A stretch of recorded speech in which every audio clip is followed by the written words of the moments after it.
Hello students. Electrostatics पे ये 9th video है और इस 9th वीडियो में हम लोग डिस्कस करने वाले हैं electrostatic potential energy of a system of point charges. जैसा कि यहाँ पे डायग्राम में दिख रहा है आपको, सिस्टम ऑफ पॉइंट चार्जेस के लिए बात करेंगे। इसके अलावा अगर कंटिन्यूस चार्ज का कोई सिस्टम है तो उसकी सेल्फ एनर्जी की बात करेंगे, ठीक है। और ऑब्वियसली इन सारे कॉन्सेप्ट पे हम कुछ प्रॉब्लम्स भी करेंगे। तो डिटेल में कौन से कॉन्सेप्ट किस टाइम पे कब कहाँ पे होंगे और इसके अलावा प्रॉब्लम्स कौन सी किस टाइम पे चालू होंगे, तो वो डिस्क्रिप्शन में आप देख लो, यहाँ पे लिखा भी हुआ है मैंने। डिस्क्रिप्शन बॉक्स में चेक करो, डिस्क्रिप्शन में आपको सारा मिल जाएगा, टाइम स्टैम्प कि कौन सी प्रॉब्लम कौन सा पार्ट थ्योरी का किस जगह से चालू होता, तो डायरेक्ट लिंक से आप वहाँ पे जा सकते हो, ठीक है। तो स्टार्ट करते हैं, ये फर्स्ट पार्ट स्टार्ट करते हैं। तो सबसे पहले एक कॉन्सेप्चुअल लेवल पे समझते हैं कि what is electrostatic interaction energy, या इसको कई बार हम लोग बोलेंगे electrostatic potential energy of a system of point charges, ठीक है। तो अगर पॉइंट चार्जेस का हमारे पास एक सिस्टम रखा हुआ है, तो रखा कहाँ से होगा, क्योंकि बनाया गया होगा, है ना। तो उसको कन्फिगर करने में पोटेंशियल एनर्जी, जब भी बात होती है हमेशा पोटेंशियल एनर्जी एक सिस्टम की होती है। और वो कहाँ से आती है, क्योंकि उस सिस्टम को कन्फिगर करने में कुछ वर्क डन किया होगा, इसलिए जो है वहाँ पे पोटेंशियल एनर्जी होती है। सिंपलेस्ट एग्जांपल हम लोग हमेशा ग्रेविटेशनल पोटेंशियल एनर्जी का देते हैं कि चलो अर्थ की सरफेस से एक मास को पकड़ के h हाइट ऊपर लेके गए, तो अगर छोड़ेंगे तो वो वापस आएगा जब, तो काइनेटिक एनर्जी देगा। क्यों देगा, क्योंकि उसके पास पोटेंशियल एनर्जी आ गई थी। क्यों आ गई थी, क्योंकि हम उस अर्थ की ग्रेविटेशनल फील्ड के अगेंस्ट कुछ ऊपर ले जाके वर्क डन हमने किया होगा। तो एक्सटर्नल एजेंट ने या हमने जो वर्क डन किया वो पोटेंशियल एनर्जी की फॉर्म में स्टोर हो गया। किसकी potential energy, system of earth plus the particle, है ना। एक सिस्टम के पास ही हमेशा पोटेंशियल एनर्जी होती है, एक कन्फिगरेशन की पोटेंशियल एनर्जी होती है। तो अगर चार्ज पार्टिकल्स का भी कुछ कन्फिगरेशन आप बनाओगे, तो उसको बनाने में फ्रॉम स्क्रैच, स्क्रैच का मतलब कि बिल्कुल ही शुरू से, कहाँ पे ऐसी जगह से हम लोग बनाना चालू कर रहे हैं जहाँ पे चार्जेस बेसिकली एक दूसरे से इनफाइनाइटली सेपरेटेड थे। तो मान लो कुछ चार्ज हैं, पॉइंट चार्जेस स्पेस के अंदर इनफाइनाइटली सेपरेटेड हैं, एक दूसरे से इनफाइनाइट डिस्टेंस पे हैं। उनको किसी जगह पे ला ला के एक जगह रखने में एक्सटर्नल एजेंट ने जितना वर्क डन किया होगा, मतलब कि इस प्रोसेस में एक्सटर्नल एजेंट की वर्क डन ने काइनेटिक एनर्जी अगर नहीं दी है, तो मतलब सिर्फ और सिर्फ इलेक्ट्रिक इलेक्ट्रोस्टैटिक फोर्स के अगेंस्ट ही वर्क किया है, तो वो जितना भी वर्क डन करेगा वो सारा वर्क डन क्या हो जाएगा, उस कन्फिगरेशन में एनर्जी स्टोर हो जाएगी। जस्ट लाइक एक स्प्रिंग को पकड़ के आप कॉइल को दबाते हो और फिर दबा के आप रखो, तो उस कंडीशन में आप बोलोगे कि इसके पास अभी एनर्जी है, इलास्टिक पोटेंशियल एनर्जी है या स्प्रिंग एनर्जी है इसके अंदर। क्यों है, क्योंकि आपने उसको दबाया है और दबाने में जितना भी वर्क डन किया वो एनर्जी अब स्टोर हो गई है, ठीक है। तो एक पॉइंट चार्ज का सिस्टम यहाँ पे लेते हैं। लेट से हमारे पास 3 पॉइंट चार्ज का सिस्टम लेते हैं और इस तरह से Q1 Q2 Q3, ठीक है। इनके बीच की डिस्टेंसेज इसी तरह से गिवन है, Q1 एंड Q2 के बीच R12 एंड सो ऑन, इस तरह से डिस्टेंसेज हैं, ठीक है। लेकिन अब इसको बनाएंगे कैसे, तो हर एक सिस्टम की पोटेंशियल एनर्जी निकालने के लिए आपको बिल्कुल बेसिक्स पे जाना होगा कि इसको चलो अच्छा बनाना चालू करें तो कैसे बनाएंगे। पहले शुरुआत कहाँ से करनी है, कि सारे के सारे चार्ज एक दूसरे से इनफाइनाइट डिस्टेंस पे हैं, मतलब स्पेस में है जहाँ पे उनका पोटेंशियल एनर्जी कितना है, 0 है, वहाँ से पकड़ के लाना है। तो मान लो तीन के तीनों स्पेस में थे, इनफाइनाइट पे थे, और इस पर्टिकुलर जगह पे सबसे पहले जो है हम Q1 को लेके आते हैं, ठीक है। Q1 को लेके आने में वर्क डन जो हुआ वो 0 हुआ। क्यों 0 हुआ, क्योंकि जब ला रहे थे रास्ते में तो इस Q1 के ऊपर फोर्स लगाने वाला कोई पार्टिकल था ही नहीं, किसी भी तरह की फील्ड थी ही नहीं। बाकी Q2 Q3 भी कहाँ पे थे, इनफाइनाइट पे, तो वो इस पे फोर्स नहीं लगा सकते थे। तो इसको लाने में कोई वर्क डन नहीं करना पड़ा। तो मैं बेसिकली इन तीनों को निकालने के लिए, इन तीनों को बनाने के लिए, चार्जेस को अपनी जगह पे रखने के लिए, ट्राइंगल में जैसे मैंने बनाया था यहाँ पे, इस सिचुएशन में बनाने के लिए अगर मैं टोटल वर्क डन निकालना चालू करूं, तो उसमें देखो एकदम सिस्टम से चलते हैं, एक एक करके ऐड करना चालू करेंगे। तो सबसे पहले Q1 वाले को लेके आए, ठीक है ना। और इस Q1 वाले को लाने में जो वर्क डन हुआ वो हो गया 0। अभी कुछ पार्ट बाकी है, इसलिए डॉट डॉट, ठीक है। अब नेक्स्ट हम मान लो Q2 को लेके चले आते हैं, ठीक है। तो नेक्स्ट अगर हम इधर Q2 को लेके इस तरह से आ जाते हैं R12 डिस्टेंस पे, तो अब कितना वर्क डन होगा ये आप पोटेंशियल एनर्जी से निकाल सकते हो। कैसे निकाल सकते हो, देखो यहाँ पे कि Q2 चार्ज को हम लोग लेके आ रहे हैं कहाँ से, इनफाइनाइट से। Q2 चार्ज को हम लोग इनफाइनाइट से लेके आ रहे हैं, जहाँ पे Q2 का पोटेंशियल V कितना था, 0 था। वहाँ से लेके इस वाले पॉइंट तक लाके हमने छोड़ दिया इसको। तो अब इस वाले पॉइंट पे Q1 की वजह से कुछ पोटेंशियल भी होगा। वो पोटेंशियल अगर मैं V1 बोलूँ तो that V1 must be equal to KQ1 by R12, इतना पोटेंशियल होगा। तो अब Q2 चार्ज को 0 पोटेंशियल से V1 पोटेंशियल तक लाने में कितना वर्क डन किया गया होगा, वही चीज़ लगा देंगे हम लोग कि charge Q2 multiplied by potential difference which is KQ1 by R12 -0। तो -0 तो ऑब्वियसली कोई बात ही नहीं है, चला गया। तो अब यहाँ से ये आ गया कि अच्छा ठीक है, Q1 के पास Q2 को लाने में इतना वर्क डन करना पड़ा होगा। दैट मीन्स इन दोनों को अभी एक सिस्टम बनाया अगर हमने एक पॉइंट चार्जेस का, सिर्फ 2 ही पॉइंट चार्ज हैं, तो इस सिस्टम की पोटेंशियल एनर्जी इतनी होगी। अब इसमें ऑर्डर से फ़र्क नहीं पड़ता कि आप Q1 को पहले लाओ या Q2 को लाओ। आप खुद ही एक थॉट एक्सपेरिमेंट करो कि मान लो Q2 को सबसे पहले लाए होते, तो Q2 को जब लाए तो कोई इसको रोकने वाला नहीं था, तो Q2 आ गया without any work done, 0। Q1 को जब लेके आए होगे तो फिर से Q1 को कहाँ से लेके आ रहे हैं, इनफाइनाइट से लेके आ रहे हैं, और फिर यहाँ पे Q1 पे पहुँचा दे रहे हैं। तो इस वाले पॉइंट पे अब Q2 की वजह से कितना पोटेंशियल होगा, which is KQ2 bye R12 होगा। और इसमें दिस माइनस जो इनफाइनाइट पे पोटेंशियल है 0, ये हो गया potential difference multiplied by charge, जिसको हम पकड़ के लेके आ रहे हैं। तो Q1 को लेके आ रहे हैं, तो यहाँ पे Q1 मल्टीप्लाई करो, देखो सेम रिजल्ट आ रहा है, KQ1 Q2 बाई R12। यहाँ पे भी वही आ रहा है, KQ1 Q2 बाई R12। तो एक्चुअली में कभी भी ऑर्डर से फ़र्क नहीं पड़ेगा कि उस सिस्टम को कॉन्फ़िगर करने में आप कैसे कर रहे हो या कोई और कैसे करेगा, किस ऑर्डर में कौन चार्ज को लाना चाहता है, उससे कोई फ़र्क पड़ेगा नहीं इवेंचुअली, ठीक है। अब तीसरा वाला बच गया। अब तीसरे वाले को अगर लेके आएँ, ठीक है, अगर तीसरे वाले को इस तरह से लेके आ जाएँ, ओके, ये देखो, तो Q3 चार्ज को जब यहाँ लेके आ रहे हैं, तो अब Q3 चार्ज की वजह से पहले जितना वर्क डन हो चुका है वो तो हमने ऐड कर ही रखा है पहले, और Q1 और Q2 को लाने में जितना वर्क डन था वो तो यहाँ पे है ही, ऑलरेडी लिखा हुआ है। अब Q3 को लाने में एक्स्ट्रा वर्क डन कितना हुआ, तो देखो Q3 को भी 0 पोटेंशियल मतलब इन्फानाइट से लेके आ रहे हैं, इस पॉइंट पे ला के रखेंगे तो इस वाले पॉइंट पे जो टोटल पोटेंशियल होगा वो Q1 की वजह से भी होगा और Q2 की वजह से भी। तो Q1 की वजह से जो पोटेंशियल होगा वो कितना हो जाएगा, KQ1 बाय R13, ये वाली डिस्टेंस जो Q1 से डिस्टेंस है इस पॉइंट की। Q2 की वजह से पोटेंशियल KQ2 बाय R23। तो टोटल पोटेंशियल -0 ही करना है तो पोटेंशियल ही लिख दिया, total potential multiplied by charge Q3 जिसको लेके आए। अब इन तीनों को उठा के एक चीज़ देखो, तो एक सिमिट्री सी मिलती जा रही है यहाँ पे, K टाइम्स जो चार्जेस लिखे हैं, जिन चार्जेस का मैंने मल्टीप्लिकेशन लिखा है Q1 Q2, उन्हीं के बीच की डिस्टेंस डिनोमिनेटर में आ रही है। यहाँ पे देखो Q1 Q3 सेकेंड टर्म जाएगा डिवाइडेड बाई R13, तो Q1 Q3 मतलब कि Q1 वाले चार्ज और Q3 वाले चार्ज के बीच की डिस्टेंस कितनी है, R13 है। तो बेसिकली जिन चार्जेस का मल्टीप्लिकेशन हो रहा है उनके बीच की डिस्टेंस ही है, और जितने पेयर बन सकते थे वो सारे पेयर हमने बनाए हैं। तो 3 चार्जेस के या 3 पॉइंट्स के कितने पेयर बना सकते हो, 3 पेयर बना सकते हो। तो बेसिकली 3 टर्म आएंगी इस तरह से। तो अगर इसी रिजल्ट को हम जनरलाइज कर दें फॉर n पॉइंट चार्जेस, तो हमारे पास कुछ इस तरह का रिजल्ट आ जाएगा।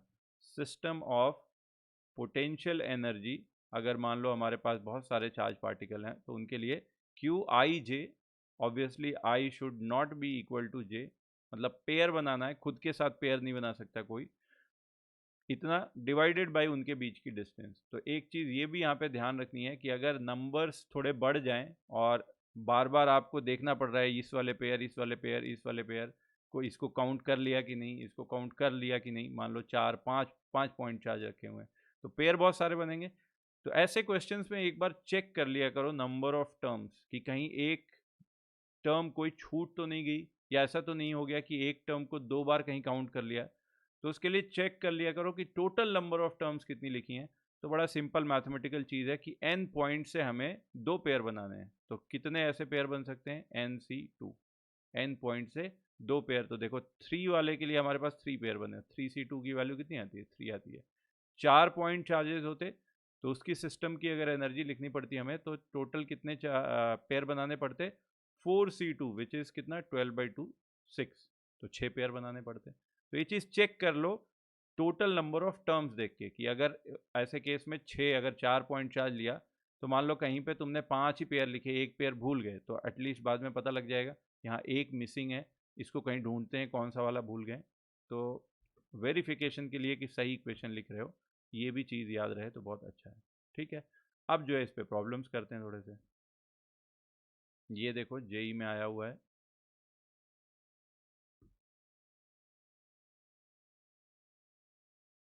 ठीक है। आई गेस ये क्वेश्चन हो ही गया होगा, बट डिस्कस करते हैं। बहुत ही डायरेक्ट किस्म का क्वेश्चन है, 3 पॉइंट चार्जेस हैं और गिवन है कि ये राइट एंगल आइसोसेलेस ट्राइंगल है। तो ये बेस अगर ए है तो हाइट भी कितना होगा, आइसोसेलेस है तो ए होगी, और ये वाला हाइपोटेनस कितना हो जाएगा, √2a हो जाएगा। ठीक है, राइट एंगल भी है, ये चीज़ गिवन है।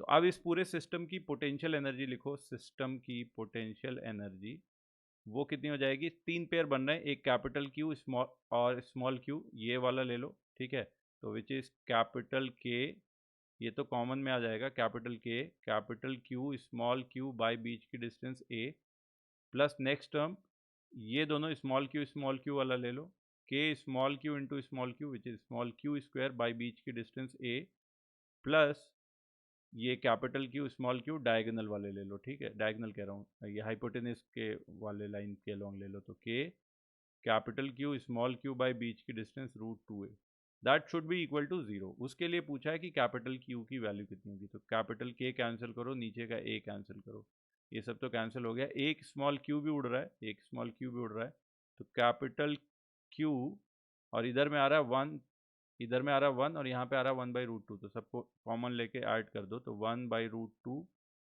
Plus 1 plus small Q equal to 0। तो capital Q can be written as minus of √2 small Q by √2 plus 1, √2 से मल्टीप्लाई डिवाइड दोनों कर दो, तो √2 ऊपर में हो जाएगा 2, तो -2 small Q by √2 plus 1। Okay, मैं थोड़ा सा यहाँ पे ऑब्स्ट्रक्ट कर रहा हूँ, अलग जगह लिख देता हूँ।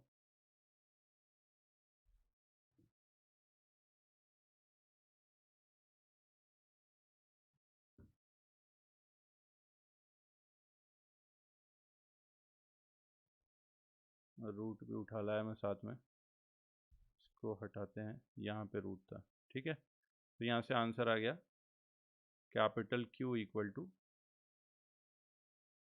Capital Q equals this value.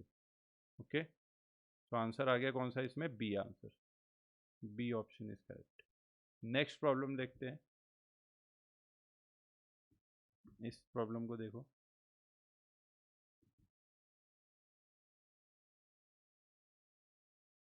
चलो इस प्रॉब्लम को कर लिया हो तो एक बार इसको डिस्कस करते हैं।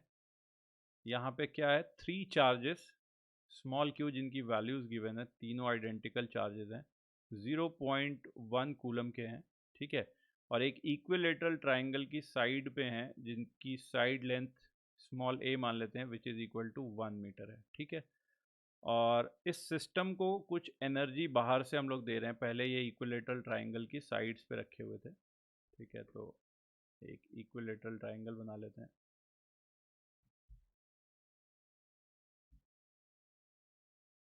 मान लो इस इक्विलेटरल ट्राइंगल की वर्टाइसेस पे 3 पॉइंट चार्ज रखे हुए हैं, यहाँ पे क्यू क्यू क्यू, और साइड लेंथ कितनी है, 1 मीटर है। सब पे क्यू चार्ज हैं और साइड लेंथ है 1 मीटर ईच। ठीक है, इसमें बोल रहा है कि एक बाहर से सोर्स से जो हम लोग पावर दे रहे हैं, पावर जो है वो 1 किलोवाट है, विच मीन्स 10⁻³ वाट। सब कुछ एसआई में लिखते चले। ठीक है, इतने रेट के साथ पावर दे रहे हैं, तो कितने टाइम के बाद हम इनमें से किसी एक चार्ज को रखना चाहें तो बाद में यहाँ पे रख सकते हैं। तो इनिशियल कंडीशन में चार्जेस को ग्रीन पे रखा हुआ है, इस कंडीशन में होंगे, और फाइनल कंडीशन में क्या होगा कि यहाँ पे तो क्यू चार्ज, यहाँ पे क्यू चार्ज अपनी जगह मेंटेन्ड है, एक इस वाले वर्टाइस के चार्ज को उठा के सेंटर पे ले आए, यहाँ पे ले आए क्यू चार्ज। ठीक है, तो अब इस सिस्टम की पोटेंशियल एनर्जी में हमने चेंज किया होगा, और वो क्यों कैसे कर पा रहे हैं हम लोग, एक्सटर्नल सोर्स से वर्क डन देके। तो कितना मान लेते हैं टी टाइम लग रहा है, तो 1 सेकेंड में 10⁻³ जूल हम लोग दे रहे हैं, t सेकेंड में कितना हो जाएगा, power time multiplied by time, इतना वर्क डन हमने किया, तो 10⁻³ must be equal to change in kinetic energy. अब change in potential energy of the system, है ना, स्लोली सब कुछ करना है, तो पोटेंशियल एनर्जी का चेंज अगर निकालना होगा तो देखो पहले हमारे पास कितने पेयर बन रहे थे, ऐसे देखो कि पहले जो हमारे पास बन रहे थे वो 3 पेयर बन रहे थे 1 मीटर के लिए। तो final potential energy minus initial लिखना है, पहले फाइनल लिख लेते हैं। तो देखो फाइनल वाली कंडीशन में यहाँ पे क्यू क्यू क्यू, ये जो पिंक में लिखे हुए हैं उस कलर के लिए, तो इसमें देखो एक पेयर है तो जिनके बीच की डिस्टेंस कितनी है 1 मीटर है, और 2 पेयर ऐसे बन रहे हैं जिनके बीच की डिस्टेंस है कितनी 1/2 मीटर, मिड पॉइंट है ये, कितना हो जाएगा 1/2 मीटर। ठीक है, तो एक पेयर का हो गया KQ² बाई डिस्टेंस बीच की 1, प्लस 2 पेयर का ऐसा हो गया 2 टाइम्स KQ² बाई बीच की डिस्टेंस 1/2। ये हो गई potential energy final minus potential energy initial लिख लो। तो इनिशियल में क्या है, तीनों एक ही जैसे हैं, तो 3 टाइम्स KQ², बीच की डिस्टेंस कितनी 1 है, तो यहाँ से आ जाएगा 10⁻³ into T, 10⁻³ into T will be equal to, यहाँ पे देखो 1/2 का ये 2 ऊपर चला गया, तो 2 2 4, 4 प्लस 1 5, 5 माइनस 3 बेसिकली आ गया 2KQ² बाई 1, ये रिजल्ट आ रहा है 2KQ² बाई 1। और इसको इधर फर्दर लेके आ जाओ तो 10⁻³ into T will be equal to, अब वैल्यू उठा के पुट कर देते हैं, तो 2 इंटू कैपिटल के की वैल्यू कितनी होती है 9 इंटू 10⁻9 इंटू क्यू², क्यू की वैल्यू है 0.1 कूलम, तो स्क्वायर हो गया 10⁻⁻2 कूलम। ठीक है, ओके, तो टाइम टी की वैल्यू आ जाएगी कितनी, T will be equal to 9 2 जा 18 इंटू 10⁻, ये कितना हो गया -5 प्लस 9, तो 10⁻4। ठीक है, या इसी को ऐसे लिख सकते हो t equal to 1.8 into 10⁻5 second, 1.5 into 10⁻5 second, this is our answer. Okay, चलिए नेक्स्ट प्रॉब्लम आप देखते हैं, ये भी जेई में आया हुआ क्वेश्चन है। नेक्स्ट प्रॉब्लम देखो,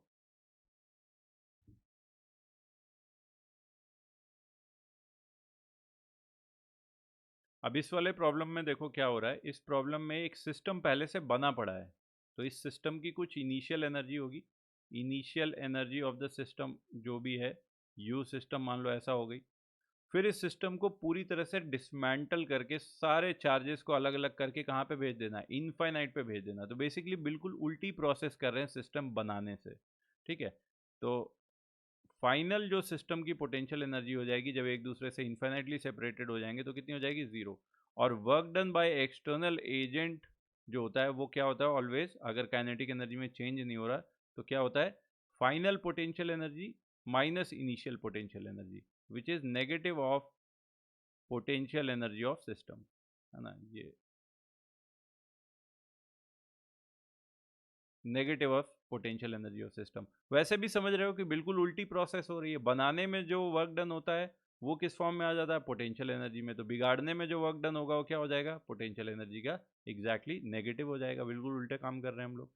तो अब यहाँ पे इस सिस्टम की एनर्जी की अगर लिखनी है मुझे, पहले अगर मैं बोल दूँ कि सिस्टम की एनर्जी लिखनी है तो वो कैसे लिखूंगा, तो टोटल देखो इस क्यूब के सारे वर्टाइसेस पे चार्जेस रखे हुए हैं। ठीक है, और ऐसा भी नहीं है कि सब सेम चार्जेस हैं, यहाँ पे प्लस और माइनस का भी कर रखा है, और 8 चार्जेस हैं, तो पहले से ही मुझे ध्यान रख के चलना पड़ेगा कि अगर यहाँ पे एक एक गिनता रहूँगा तो ज़रूर कुछ गलतियाँ हो जाएंगी। ठीक है, तो सबसे पहले मुझे कर लेना चाहिए टोटल, जिससे मैं वेरीफाई कर सकूँ कि टोटल नंबर ऑफ टर्म्स सही लिखे हैं, क्या सारी टर्म्स को कैलकुलेट कर लिया है कि नहीं, तो इतना देख लेना चाहिए कि टोटल कितनी टर्म्स बन रही हैं। तो टोटल 8 चार्जेस हैं, और 8 के पेयर्स बनाओगे तो कितने नंबर ऑफ टर्म्स लिखने पड़ेंगे, 8C2 which is equal to कितना हो गया 8 7 या 56/2 28, सो टोटल 28 टर्म लिखनी है। अब ये देख के तो लगेगा यार ये बहुत ज़्यादा दिक्कत हो जाएगी, क्या 2800 पूरी आपको लिखनी पड़ेगी, नहीं, क्योंकि थोड़ी सी सिमिट्री भी मिलेगी। अब जैसे सिमिट्री ढूंढने जाओ तो क्या क्या मिल रहा है, कि अगर एक पॉइंट चार्ज मैं कहीं पे चालू कर देता हूँ तो उसके जस्ट अगल बगल वाले जितने पॉइंट चार्ज हैं, मतलब अगल बगल वाले एडजेसेंट जो पॉइंट चार्ज हैं, वो पता है कितनी डिस्टेंस पे हैं, सारे के सारे ए डिस्टेंस पे हैं।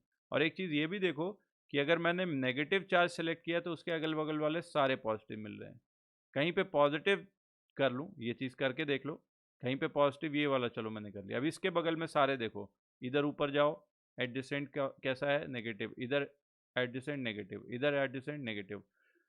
तो जो भी ऐसे चार्जेस दिख रहे हैं जिनके बीच में डिस्टेंस ए है, या एडजेसेंट चार्जेस जो दिख रहे हैं इस पूरे फ्रेम पे, वो चार्जेस एक दूसरे के मतलब ऑपोजिट साइन के हैं, मतलब उनका मल्टीप्लिकेशन जब Q1 Q2 का टर्म आएगा तो एक प्लस होगा तो दूसरा माइनस होगा, तो अपने आप ही क्या हो जाएगा, माइनस क्यू स्क्वायर का टर्म आ जाएगा। और ऐसे कितने टर्म्स बनेंगे ये भी देख सकते हो। तो अगर ये वायर के फ्रेम से बना हुआ मान लो क्यूब होता, तो देखो इस फ्रेम में कितने वायर बनते हैं, इस पूरे क्यूब के फ्रेम में कितने वायर के हमने एलिमेंट सेगमेंट लिए हैं। तो देख लो, नीचे बेस पे 4 हैं, टॉप पे 4 हैं, और 4 ऐसे वर्टिकल ले लो, तो टोटल कितने हैं, 12 हैं। तो 12 मल्टीप्लाइड बाई 12 टर्म अब हमने एक साथ ही लिख दिए, क्योंकि सबके लिए के Q1 Q2 बाई आर जो है सेम आ रहा है। वो कितना आ रहा है, minus K Q square by बीच की डिस्टेंस ए। तो अब 12 टर्म्स हो गए, 16 बाकी हैं। अब वो कौन से होंगे, उनमें से देखो कि कोई भी एक क्यूब का एक कोई फेस पकड़ लो। लेट से मैं ये सबसे फ्रंट वाला फेस पकड़ लेता हूँ, ठीक है, ये फ्रंट फेस मैंने पकड़ लिया जो सामने से दिख रहा है। इस फेस पे देखो, 4 तो ऐसे बन रहे थे हमारे पास पेयर एडजेसेंट वाले, ये और ये 4 एडजेसेंट बन रहे थे। और 4 ही देखोगे तो ऐसे बनेंगे जो डायगनल होंगे, फेस डायगनल। यहाँ पे एक ऐसा पेयर बन रहा है, अच्छा 4 नहीं, सॉरी 2 पेयर बनेंगे, 4 नहीं 2 पेयर, एक ऐसा पेयर बनेगा, 2 पेयर बन रहे हैं एक फेस पे। अच्छा, इन पेयर्स की क्या खासियत है कि इन सब के बीच की डिस्टेंस जो है सेम है। अगर स्क्वायर के ऊपर देख रहे हो तो स्क्वायर की लेंथ अगर ए है तो इसके डायगनल की लेंथ कितनी हो जाएगी, √2a हो जाएगी। तो सबके बीच की डिस्टेंस सेम है, √2a। और दूसरी चीज़ ये भी देखो, अगर चार्जेस को मल्टीप्लाई करेंगे तो यहाँ प्लस आ रहा है तो यहाँ पे भी प्लस आ रहा है, तो प्लस प्लस मल्टीप्लिकेशन प्लस हो गया। यहाँ माइनस चार्ज है, यहाँ माइनस चार्ज है, मल्टीप्लिकेशन अगेन क्या हो गया, प्लस हो गया। तो ऐसे टोटल कितने टर्म मिलेंगे, तो देखो क्यूब पे, एक क्यूब के कितने फेसेस होते हैं, 6 फेस होते हैं, 4 साइड साइड में। क्यूबिकल कमरा इमेजिन करो ना, तो 4 हो गई दीवारें, और एक हो गया तुम्हारे पास फर्श, ठीक है, और एक हो गया तुम्हारे पास रूफ। तो 6 फेस, हर फेस पे 2 जो है डायगनल है, फेस डायगनल। तो 2 इंटू 6 12, तो 12 टर्म्स ऐसी आ गई। तो प्लस प्लस 12 इंटू प्लस के क्यू स्क्वायर बाई बीच की डिस्टेंस कितनी होगी, √2a, इतना हो जाएगा, ठीक है। और इसमें एक और प्लस कर लो। अब बचे कितने यहाँ पे दिखना चाहिए, देखो कि कितनी टर्म लिख चुके हैं हम लोग, 28 में से 24 लिख चुके हैं, 4 बची। अब वो 4 कौन सी है, यहाँ पे अगर मैं इसको साफ करूँ, हटाऊँ, देखो 4 वो ये हैं जो बॉडी डायगनल जिनको बोलते हैं। यहाँ ग्रीन से अगर दिखाऊँ, कोने का एक पार्ट ये पकड़ो और इधर बिल्कुल सामने वाला ऑपोजिट वाला ऐसे पकड़ लो, ठीक है। तो ये पता है कि ये हाइट कितनी है, ए है, एक साइड हाइट ए है, और इसका बेस जो बनेगा, इसका बेस जो बनेगा, that will be equal to diagonal of नीचे वाला जो प्लेन दिख रहा है, जो नीचे वाला प्लेन इस तरह का दिख रहा है, इसका डायगनल के बराबर बेस है, ठीक है। तो ये वाली डिस्टेंस हमारे पास हो जाएगी √2a। तो यहाँ पे ये वाला देखो, बॉडी डायगनल की लेंथ जो होगी वो भी एक आइसो से एक राइट एंगल ट्राइंगल पे आ रहा है, जिसका बेस √2a है, हाइट a है। तो ये वाली लेंथ कितनी हो जाएगी, अंडर रूट ऑफ बेस का square which is 2a square plus height का square which is a square, तो that is equal to √3a, ठीक है। तो ये डिस्टेंस आ गई कितनी, √3a। तो अब √3 आ रही है, और एक चीज़ और देखो कि यहाँ पे नेगेटिव है तो यहाँ पे पॉजिटिव है। इसी तरह से दूसरा वाला बॉडी डायगनल जो बनेगा, अगर मैं इधर पिंक कलर से दिखाऊँ ये वाले, तो ये देखो इसमें भी इधर पॉजिटिव तो इधर नेगेटिव, तो ऐसे 4 बनेंगे, ठीक है। इधर वाले ले लोगे ऐसे, एक ऐसे, एक ऐसे, तो 4 बनेंगे, और सब में चार्जेस का मल्टीप्लिकेशन कैसा आएगा, नेगेटिव में। तो 4 times minus K Q square by बीच की डिस्टेंस कितनी है, √3 है। और जो फाइनल आंसर होगा, work done by external force, that will B negative of potential energy of this system. तो जहाँ जहाँ पे साइन ये प्लस में आ रहा है वहाँ पे क्या कर देना, बस माइनस कर देना है, आपका आंसर आ गया फाइनल। क्लियर है ये? चलो एक और प्रॉब्लम लेते हैं, अच्छा सा प्रॉब्लम लेते हैं ये। इस पे आप खूब बढ़िया से टाइम दे के आराम से सोच विचार के दिमाग लगा के, मतलब आराम से, अगर नहीं हो रहा है तो कोई दिक्कत नहीं, वीडियो को यहीं रोको, टाइम दो अपने आप को, फिर जब हो जाए, जब बिल्कुल ही फ्रस्ट्रेट हो जाओ कि नहीं हो रहा है, तब भले आके वीडियो देखो, नहीं ज़रूरी है देखना कंटिन्यूसली। ठीक है,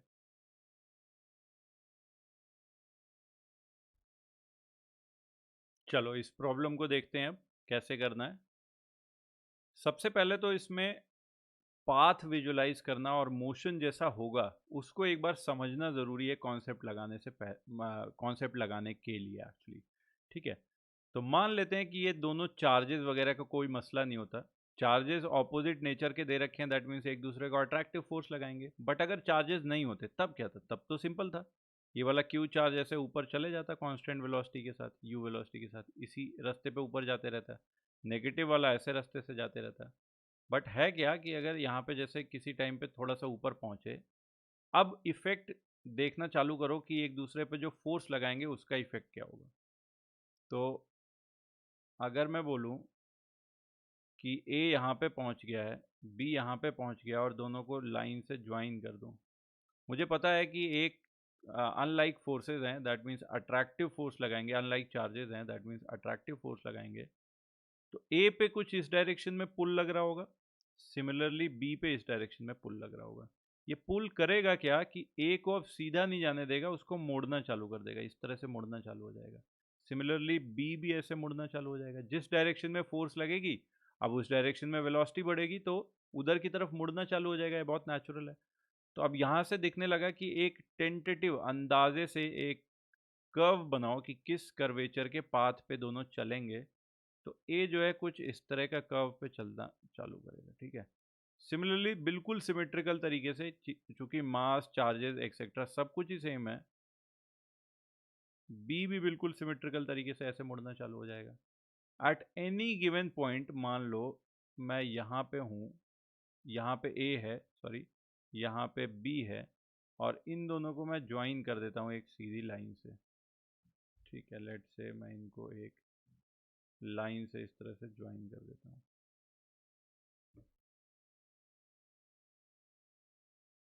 ठीक है, ये ज्वाइनिंग लाइन हो गई। एट एनी इंस्टेंट, या इसी पर्टिकुलर इंस्टेंट पे, जो उसका वेलोसिटी है, ए की वेलोसिटी जो है वो कैसी होगी, पाथ के ऑलवेज टैंजेंट के डायरेक्शन में। तो वेलोसिटी ऑफ ए इज इस डायरेक्शन में वी ए, और वेलोसिटी ऑफ बी जो होगी वो इस डायरेक्शन में टैंजेंट के लॉन्ग वी बी वेक्टर। ठीक है, अब यहाँ पे देखो कि अगर इन दोनों को ज्वाइन करने वाली लाइन और इस वी ए वेक्टर के बीच का एंगल, ये एंगल अगर थीटा 90 से बड़ा हुआ, लेट से अगर ये 90 से बड़ा है, शुरू में कैसा होगा, शुरू में देख के बताओ कैसा होगा, शुरू में बड़ा होगा कि नहीं 90 से बड़ा। शुरुआत जब हुई एग्जैक्टली उस टाइम पे कितना था, 90 था। फिर थोड़ा सा देखो, बिल्कुल इसी सीधी लाइन पे ही ले जाते हुए मान लो, थोड़ा सा आगे जाने में तो बिल्कुल सीधी लाइन पे ही जाएगा। ठीक है, यहाँ पे बनाया तो देखो वेलोसिटी ऐसे ऊपर की तरफ है, ज्वाइनिंग लाइन ऐसे हो चुकी है, तो दिख रहा है ना कि एंगल, ये वाला एंगल कितना होता, 90 से बड़ा आता। तो शुरू में ये एंगल 90 से बड़ा ही होगा, ये चीज़ तो है ही, क्लैरिटी है ही। ठीक है ना, पाथ को एक बार फिर से बनाते हैं यहाँ पे। ठीक है, तो शुरू में एंगल 90 से बड़ा, और जब भी एंगल 90 से बड़ा होगा, इसको थोड़ा सा एनालाइज करो ऐसे कि इसकी वेलोसिटी का एक कंपोनेंट ले लो इधर ज्वाइनिंग लाइन के लॉन्ग में, तो दिख रहा है कि ये एंगल अगर बीच में मैं 90 वाला बना रहा हूँ और 90 से बड़ा एंगल है ये वाला, तो वी ए जो है थोड़ा इधर की तरफ झुका होगा, जिससे हमें पता है कि वी ए का जो कंपोनेंट आएगा एक्चुअली में बाहर की तरफ ऐसे आएगा, मतलब दोनों को ज्वाइन करने वाली लाइन से अवे की डायरेक्शन में आ रहा है। बिल्कुल सिमिलरली बी का भी वेलोसिटी का कंपोनेंट इधर बाहर की तरफ आएगा। तो ये बिल्कुल उस तरह से बात हो गई कि दो पॉइंट चार्जेस हैं या दो पार्टिकल्स हैं ए एंड बी, और अगर उनकी वेलोसिटीज़ के कंपोनेंट उनकी ज्वाइनिंग लाइन से अवे की डायरेक्शन में आ रहे हैं, तो इसका मतलब उनके बीच की जो डिस्टेंस होगी वो क्या हो रही है, बढ़ रही होगी। ठीक है, उनके बीच की डिस्टेंस बढ़ रही होगी, एक चीज़ तो हम ये ऑब्जर्वेशन निकाल रहे हैं। दूसरी ऑब्जर्वेशन हमको जो निकालनी है वो वेलोसिटी के टर्म्स में निकालनी है ना, वेलोसिटी के टर्म्स में क्या हो रहा होगा। तो उसमें देखो कि जो पार्टिकल पे फोर्स लग रहा है वो फोर्स है अट्रैक्टिव, मतलब कि इस वाले पार्टिकल पे फोर्स लग रहा है इस डायरेक्शन में। ए पे अगर यहाँ पे देखूँ तो अट्रैक्टिव फोर्स है एफ इस डायरेक्शन में लग रहा है, ठीक है। और उसकी वेलोसिटी का एक कंपोनेंट आ रहा है, या सिंपल वेलोसिटी को ऐसे मैं इधर दिखाऊं वेलोसिटी, तो उसके साथ एंगल 90 से बड़ा है। तो जब भी फोर्स और वेलोसिटी के बीच का एंगल 90 से बड़ा होगा, we can always say the speed is decreasing. कैसे कह सकते हैं ये? मैं पावर के लॉजिक से भी कह सकता हूँ, मैं फोर्स वाले तरीके से भी कह सकता हूँ। फोर्स वाले से समझो कि अगर मैं वेलोसिटी का कंपोनेंट एक इधर की तरफ निकालूं और एक इधर की तरफ निकालूं, ये वेलोसिटी थी ना इधर, वी वेक्टर ये येलो से अगर लेता हूँ, तो अब चलो कंपोनेंट में बांट लिया, तो इसको एरो को हटा दो, तो ये वाला जो ऊपर वाला एरो है उस पर तो कोई फोर्स फर्क ही नहीं डाल रहा है, क्योंकि फोर्स लग रहा है इस वेलोसिटी के, इस वाली वेलोसिटी के परपेंडिकुलर डायरेक्शन में, इसके परपेंडिकुलर। तो दिस इज अनअफेक्टेड। बट ये वाला जो वेलोसिटी का वेक्टर है उसको क्या कर रहा है, चेंज ही तो कर रहा है। और फोर्स चूंकि उसके ऑपोजिट डायरेक्शन में लग रही है, तो अब उसकी स्पीड को क्या करेगी, कम करेगी। पार्टिकल अगर इधर की तरफ लेट से 3 मीटर पर सेकेंड की स्पीड से जा रहा है और उसके ऑपोजिट डायरेक्शन में तुम फोर्स लगा दोगे, तो स्पीड अब क्या होना चालू होगी, कम। तो अगर इसका एक कंपोनेंट भी कम हो रहा है तो नेट भी तो क्या हो रहा है, कम हो रहा है, स्पीड कम हो रही है। दूसरा लॉजिक जिससे हम सीधी बात कर सकते हैं कि फोर्स एंड वेलोसिटी वेक्टर के बीच का एंगल अगर थीटा 90 से बड़ा है, तो मैं क्यों कह सकता हूं कि speed will be decreasing, because the power acting on the particle, power क्या होता है, F instantaneous power, F vector dot V vector. अब ये डॉट प्रोडक्ट में अगर कॉस थीटा आता है और थीटा की वैल्यू 90 से बड़ी हो गई, तो इसका मतलब ये होगा कैसा, नेगेटिव। तो इस फोर्स का वर्क डन नेगेटिव है, वर्क डन पॉजिटिव का मतलब कि इसको एनर्जी दे रहा है, वर्क डन नेगेटिव का मतलब क्या है, इससे एनर्जी ले रहा है। कैसे एनर्जी लेगा, काइनेटिक एनर्जी इसकी कम करेगा, वहीं से तो एनर्जी मिलेगी। तो यहाँ से भी दिख रहा है काइनेटिक एनर्जी कम हो रही, that means speed is decreasing. तो अब ये दिख गया कि शुरू के पार्ट में चूंकि थीटा 90 से बड़ा था, तो ये स्पीड डिक्रीज होने लग जाएगी। और स्पीड डिक्रीज कब तक होती रहेगी, ऑब्वियसली जब तक ये एंगल 90 से बड़ा रहेगा। मतलब एग्जैक्टली किस पॉइंट पे ये स्पीड डिक्रीज होना बंद हो जाएगी, जहाँ पे एग्जैक्टली ये थीटा की वैल्यू क्या हो जाएगी, 90 डिग्री। उसके नेक्स्ट मोमेंट से क्या हो जाएगा कि थीटा की वैल्यू 90 से कम होने लग जाएगी और फिर दोनों की स्पीड एक्चुअली में बढ़ने लग जाएगी। और फिर जो पाथ होगा उनका ऐसे क्या होगा कि इनके बीच की डिस्टेंस कम होने लग जाएगी, और ये कहीं ना कहीं बिल्कुल सेंटर के आसपास ऐसे ऐसे गोल गोल घूमते घूमते, बहुत तेज तेज घूमते घूमते कहीं ना कहीं कोलाइड कर जाएंगे, है ना। सेंटर पे मैंने क्यों बोला, उसकी फिजिक्स भी समझ सकते हो, क्योंकि अल्टीमेटली जो इलेक्ट्रोस्टैटिक फोर्स है वो कैसी फोर्स है, एक इंटरनल फोर्स है। शुरू में इन दोनों का मोमेंटम कैसा है, जीरो है। सिस्टम का पूरे मोमेंटम देखो, ये सब मिटा रहा हूं मैं। एक पूरे सिस्टम की अगर हम बात करें, तो इस सिस्टम का मोमेंटम जो है शुरू में वो कितना है, जीरो है। क्यों, क्योंकि एक का ऊपर में एम यू और एक का नीचे में एम यू, जीरो। तो सिस्टम का मोमेंटम जीरो। सिस्टम का सेंटर ऑफ मास कहाँ पे था, बिल्कुल मिड पॉइंट पे। Point masses of point equal masses हैं, तो centre of mass mid point पे था। और चूंकि सेंटर ऑफ मास को ना कोई वेलोसिटी दी और ना ही कोई एक्सेलरेशन दिया, तो सेंटर ऑफ मास यहीं पे रहना है। तो इसी पॉइंट के अबाउट ऐसे गोल गोल दोनों घूमते रहेंगे। स्पीड बढ़ती जा रही है, उनके बीच की डिस्टेंस कम होती जा रही है, और फिर धीरे धीरे आके कोलैप्स कर जाएंगे यहीं पे, ठीक है, ये होगा। लेकिन बीच में जिस टाइम पे स्पीड उनकी मिनिमम हो रही, मतलब शुरू में तो स्पीड घट ही रही थी, फिर बढ़नी चालू होगी। तो शुरू में स्पीड जब घटते घटते घटते कहीं पे मिनिमम हो गई वी, उस टाइम की हमें कंडीशन पता लग गई कि जो ज्वाइनिंग लाइन है, वो ज्वाइनिंग लाइन और वेलोसिटी वेक्टर कैसे होंगे, परपेंडिकुलर। तो मान लिया इस पर्टिकुलर इंस्टेंट पे पहुंचे और ए की वेलोसिटी अब इधर की तरफ हो गई वी परपेंडिकुलर के साथ, बी की वेलोसिटी इधर की तरफ हो गई वी इधर परपेंडिकुलर के साथ। इनके बीच की डिस्टेंस यहाँ से यहाँ तक की टोटल मान लेते हैं आर। तो सेंटर से किसी एक की लिखना चाहोगे, सेंटर तो यहीं होगा, तो ये मान लेते हैं आर बाई 2 हो गया, ठीक है। अब कौन सी एक इक्वेशन तो लिख लेते हैं कंजर्वेशन ऑफ मैकेनिकल एनर्जी से, ठीक है। तो कंजर्वेशन ऑफ मैकेनिकल एनर्जी की इक्वेशन क्या आ जाएगी हमारे पास, initial mechanical energy, mechanical energy initial will be equal to mechanical energy final, ठीक है। इनिशियल मैकेनिकल एनर्जी में दो कंपोनेंट आएंगे, काइनेटिक विच इज, एक की kinetic energy half M V square, दोनों आइडेंटिकल हैं तो 2 टाइम्स कर दो तो कितनी आ गई, M V square, plus potential energy तो चार्ज पार्टिकल के सिस्टम की के Q1 Q2 बाई जो भी बीच की डिस्टेंस है विच इज़ R0, तो minus K Q square by R0 equal to final जब लिखोगे तो फाइनल में एक की kinetic energy half M V square, दूसरे की, अच्छा शुरू में v मैंने लिख दिया, गलती है, शुरू में u वेलोसिटी थी, तो शुरू में u थी और फाइनल में एक की हाफ एम वी स्क्वायर दूसरे की भी half M V square multiply कर दिया 2 से तो आ गई एम वी स्क्वायर, या सिंपली ऐड कर दिया तो एम वी स्क्वायर। और काइनेटिक पोटेंशियल एनर्जी कितनी हो जाएगी, minus K Q square by बीच की डिस्टेंस अब कितनी है, आर मानी हुई है, तो बाय आर। एक इक्वेशन यहाँ से आ गई हमारे पास। सेकेंड इक्वेशन कहाँ से आएगी, अब सेकेंड इक्वेशन के लिए देखो और दिमाग लगाना पड़ेगा कि ये इक्वेशन कहाँ से आएगी। तो अब कॉन्जर्वेशन लॉज के बारे में ही सोचना है, तो कितने तरह के कॉन्जर्वेशन जो सबसे ज़्यादा हम लोग पढ़ते हैं, एनर्जी लगा चुके, मोमेंटम, मोमेंटम लगाओगे कोई फायदा नहीं है, जीरो इक्वल टू जीरो आएगा। इनिशियल मोमेंटम इधर देखो, एम यू ऊपर एम यू नीचे, प्लस माइनस मिला के जीरो। फाइनल इसका एम वी इधर की डायरेक्शन में और जस्ट इसके ऑपोजिट डायरेक्शन में इसका एम वी, तो minus M V zero equal to zero. तो तीसरा कॉन्जर्वेशन अब हम सोच सकते हैं कॉन्जर्वेशन ऑफ एंगुलर मोमेंटम। तो सेंटर के अबाउट अगर इनिशियल एंगुलर मोमेंटम लिखो, L initial equal to L final centre के अबाउट, तो सेंटर से देखो एक पार्टिकल का R perpendicular cross M V, यही लिखते हैं हम लोग, perpendicular distance into linear momentum. Point charges की बात हो रही है यहाँ पे, पॉइंट बॉडी की बात हो रही है, पॉइंट मास की बात। तो किसी एक का देखोगे तो आर परपेंडिकुलर इनिशियली कितना है, आर नॉट बाई टू, यहाँ से यहाँ तक की distance, this is perpendicular distance, momentum vector के साथ परपेंडिकुलर जो भी आता है, इनटू मोमेंटम विच इज कितना है, एम यू। तो एक का लिखोगे तो आ जाएगा आर नॉट बाई, सॉरी ये डिस्टेंस टू करना था, R not by two into M U. दूसरे वाले का भी देखो सेम सेंस में ही आ रहा है, सेम सेंस में तो घूमते हुए दिख रहे हैं सेंटर के अबाउट, तो टू टाइम्स करना पड़ेगा, टू टाइम्स। फाइनल में यही काम करोगे तो बस यहाँ पे u की जगह क्या आ जाएगा, v, और r नॉट की जगह आ जाएगा r। तो बेसिकली सीधा मैं लिख सकता हूँ आर एम वी, m से m कैंसिल होगा, 2 वगैरह जाएंगे, तो यहाँ से लिख सकते हैं R not u equal to R V. हमें निकालना क्या है, मास निकालना है।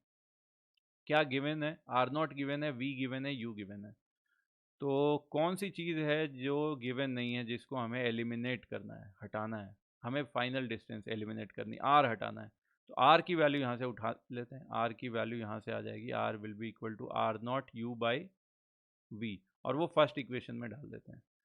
तो आर यू वाले वी वाले टर्म सब एक साइड लेके चले जाओ, यू वी वाले टर्म एक साइड लेके चले गए, तो M U square minus V square will be equal to के क्यू स्क्वायर कॉमन है, 1/r0 minus 1/r0 minus 1/r, और 1/r की वैल्यू क्या लिख सकते हैं, इसी चीज़ का रेसिप्रोकल, इसी टर्म का, which is equal to minus v by are not into U. R not चाहो तो कॉमन ले लो, आर नॉट कॉमन ले लोगे तो अब यहाँ पे बचेगा कितना, 1 माइनस वी बाई यू, जिसको फिर से चाहो तो लिख सकते हो v minus you divided by you.